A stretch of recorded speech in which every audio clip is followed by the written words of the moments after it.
खून की प्यास और उसके बाद वो जंगल एक बार फिर से सुमन की चीखों से गूंज उठा। लेकिन आज की रात सुमन की चीखों को सुनने वाला वहां पर कोई भी नहीं था। अगर वहां पर कोई मौजूद था तो बस हारिया, जो कि अब एक भेड़िए में बदल चुका था। सुमन के बालों को पकड़कर घसीटते हुए वो जंगल के बीचों बीच एक जगह पर ले जा रहा था। अगली सुबह गांव में। अरे भाई, पता नहीं क्या बात है, अपने गांव का हरिया किसान और उसकी पत्नी सुमन दोनों गायब हैं। दोनों का कोई अता पता नहीं। अरे कैसी बातें कर रहे हो भाई, ये कब हुआ है? अरे पूरे गांव में खबर फैली पड़ी है। कल रात को दोनों खेत की तरफ जा रहे थे, लेकिन लौटकर आए ही नहीं। तो हो सकता है अपने खेत पर होंगे। पूरा गांव ढूंढ कर आया है भाई। जानते हो क्या मिला वहां पर? क्या हुआ भाई? क्या मिला? बताओ हमें, क्या मिला? अरे हरिया की पत्नी सुमन के कपड़े पड़े हुए थे। शरीर का एक एक कपड़ा फटा हुआ झोपड़ी के बाहर पड़ा था, लेकिन दोनों पति पत्नी का कोई पता ठिकाना नहीं था। अरे भाई, लेकिन उसका जो दोस्त है ना रामू किसान, उससे पता करके आते हैं ना। अब तक तो दोनों साथ ही खेत पर जाया करते थे। हाँ हाँ हाँ, हमें उसके घर जाना चाहिए भाई। चलो चलो वहाँ चलते हैं, चलो। वो सारे लोग रामू के घर पर पहुंचते हैं। रामू अपने घर के बाहर बैठकर हुक्का पी रहा था।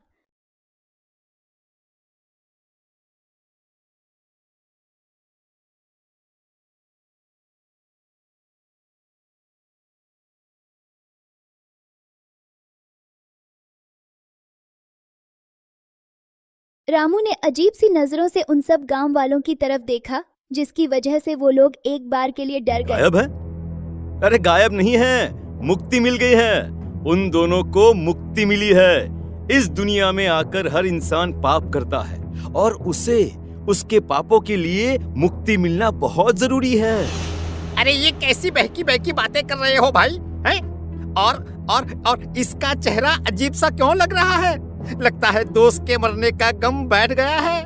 पागल हो गया है शायद ये पागल। ये बात सुनते ही रामू चीखकर शोर से चिल्लाते हुए कहता है, पागल मैं नहीं हूँ, पागल तुम सब हो। और ये शैतानी जंगल अब तुम में से किसी को नहीं छोड़ने वाला, सबको खा जाएगा। याद रखना मेरी बात। शैतानी जंगल? कैसा शैतानी जंगल? लगता है रामू पागल हो चुका है। हमें यहाँ से चलना चाहिए भाई। चलो चलो चलो। तभी रामू की पत्नी बाहर आती है। नहीं नहीं, आप लोग इनकी बात का बुरा मत मानिए। 2 दिन पहले हरिया के साथ खेत पर गए थे। जब से वहाँ से आए हैं तब से ऐसी ही बातें कर रहे हैं। भगवान जाने ऐसा क्या देख लिया उन्होंने, खेत में कुछ भी बड़बड़ाते रहते हैं। लेकिन गांव के लोगों ने कमला की कोई बात नहीं सुनी और वो सब वहां से चले गए। रात अब धीरे धीरे ढलने लगी थी। तभी अचानक किसी ने धीमी सी आवाज में रामू को पुकारा। रामू, आ जाओ, मैं तुम्हारा इंतजार कर रहा हूँ। और सुनो, अपनी पत्नी को साथ लेकर आना, नहीं तो काम अधूरा रह जाएगा। यह आवाज सुनते ही रामू के चेहरे पर शैतानी मुस्कुराहट आ जाती है। वो धीमे कदमों से अपने घर के अंदर आता है। क्या हुआ? तबीयत ठीक है ना अब आपकी? मैं तुझे अपने साथ खेत पर ले जाने आया हूँ, चल। मैं तुम्हारे साथ कहीं नहीं जाने वाली। मुन्ना गहरी नींद में सो रहा है और उसे अकेला छोड़कर मैं तुम्हारे साथ खेत पर नहीं आ सकती। वैसे भी तुम्हारे उन खेतों में भगवान जाने कौन सा राक्षस घूम रहा है, मुझे तो डर लगता है। रामू गुस्से में दांत पीसता अपनी झोपड़ी से बाहर आ जाता है और कमला गहरी नींद में अपने बच्चे के साथ सो जाती है। तभी अचानक रात को रामू की झोपड़ी के ऊपर एक साया वही गाना गुनगुनाते हुए घूमने लगता है जो हरिया के मोबाइल में बजा करता था। मैं मौत हूँ, मौत हूँ, मौत जो पसरी है चारों ओर, जो आएगी कहीं से भी निगल जाएगी सबको। मैं मौत हूँ, अब मैं छोड़ूंगी नहीं किसी को।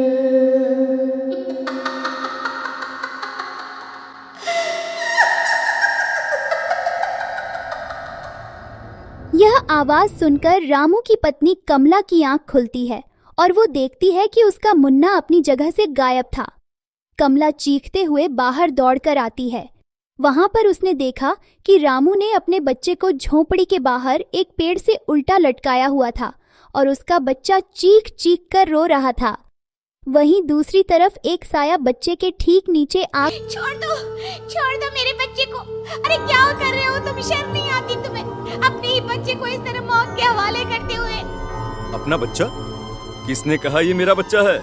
अरे ये तो उस रामू की औलाद है, इस गांव के किसान रामू की, और मेरी दुश्मनी इस गांव के हर इंसान के साथ है। क्या?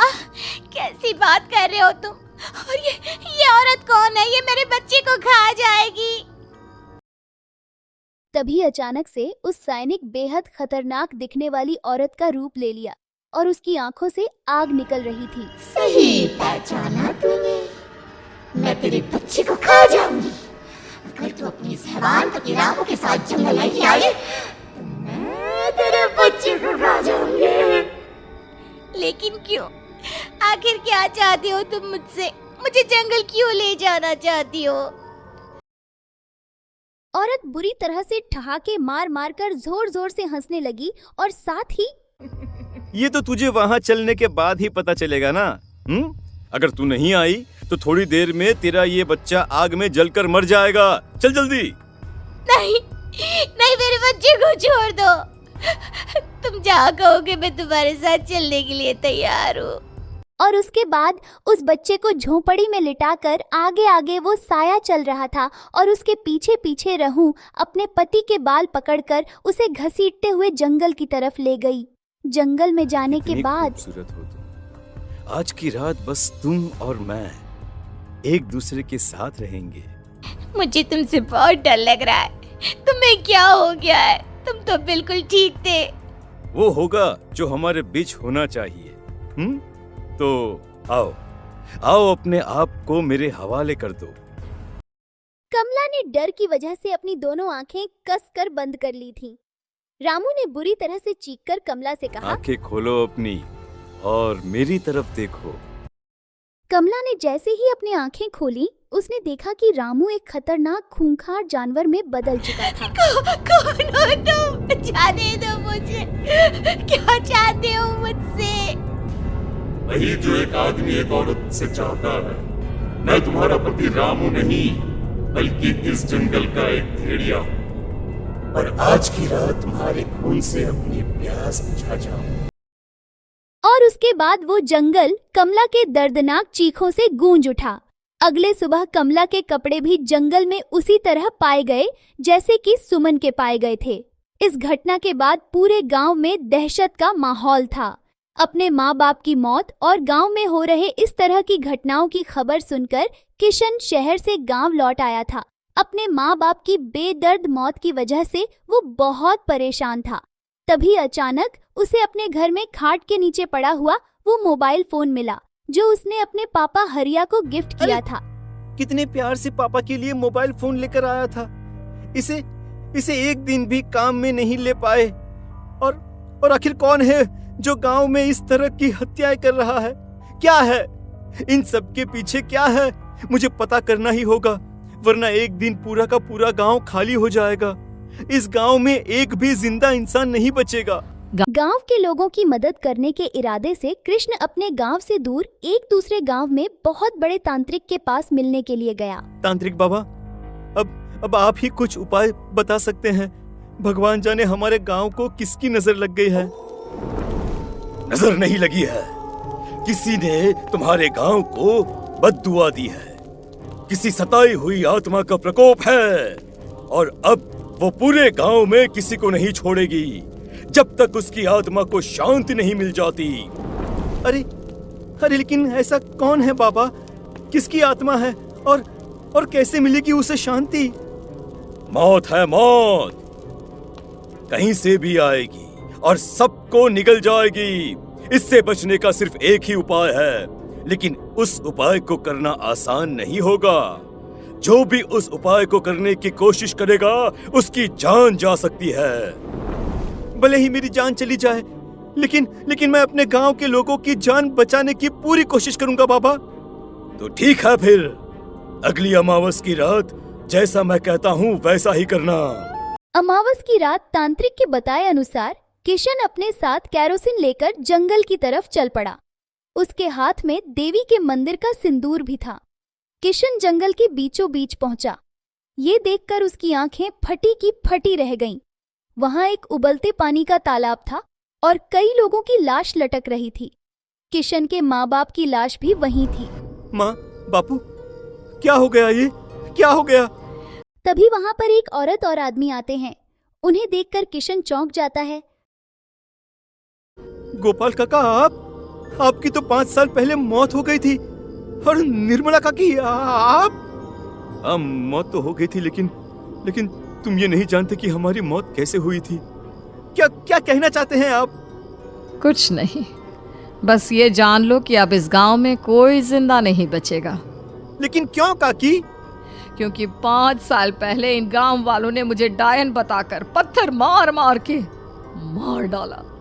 मेरी कोई गलती नहीं थी। गांव का एक बच्चा क्या लापता हुआ, सारा इल्जाम मेरी पत्नी पे डाल दिया। और जब मैंने निर्मला की जान बचाने की कोशिश की तो मुझे भी मार डाला। आपके साथ ये बहुत गलत हुआ काकी, लेकिन आप जो कर रहे हैं वो भी सही नहीं है ना? तुम यहाँ से चले जाओ वरना तुम भी नहीं बचोगे। हमारी आत्मा पिछले 5 साल से मुक्ति के लिए भटक रही है। चले जाओ यहाँ से। मौका देखकर किशन सिंदूर उन दोनों के ऊपर डाल देता है। उनका शरीर जलने लगता है और वो भयानक तरीके से चिल्लाने लगते हैं। अगले ही पल किशन उनके ऊपर केरोसिन डाल देता है और वो दोनों जल जाते हैं। किशन अपने माँ बाप और दूसरी लाशों का अंतिम संस्कार करवाता है और अपने घर लौट आता है। लेकिन वो अभी भी इस बात से अनजान है कि मोबाइल अभी भी बज रहा था। क्या होगा आगे जानने के लिए बालाटून स्टूडियो को सब्सक्राइब करें और वीडियो को लाइक करें।